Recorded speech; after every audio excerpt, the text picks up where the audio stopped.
Skyrim is released and has confirmed my worst fears. Character customization has been spit roasted and only serves as a conjunction for the informant. Weapon types have been streamlined into a single prism, a bag of enchanted tadpoles, and the Elder Scrolls themselves have dressed up in inexplicable fumigation techniques and ride the balustrade of linearity. Combat is restricted to self-harm only, there are no elephants or apostles, the sample size is irrelevant, and players must wear a heavy hat during play. The game only functions in a resolution of 32 by 24 pixies, and when at an altitude of 60 torpid worms, and only takes 7 minutes to complete. This is not Elder Scrolls. How could you do this, Bethesda? It doesn't make any sense. I can't take it. You've broken my heart.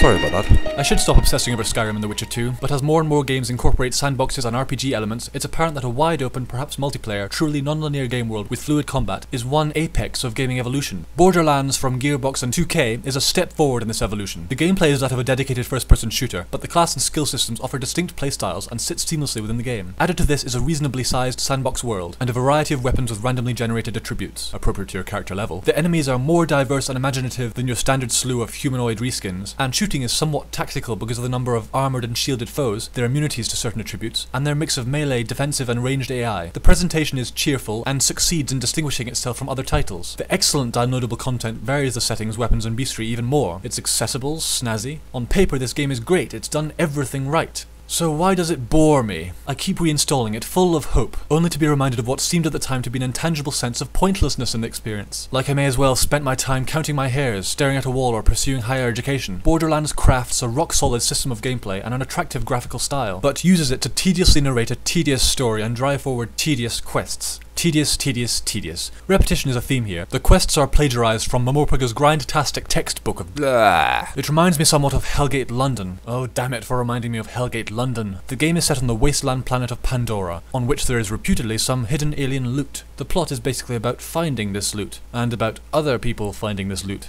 The journey to the loot will lead you to lots of things to kill to find more loot. Loot.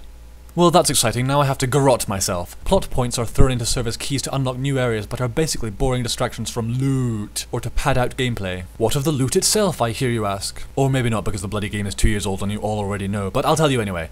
It's good.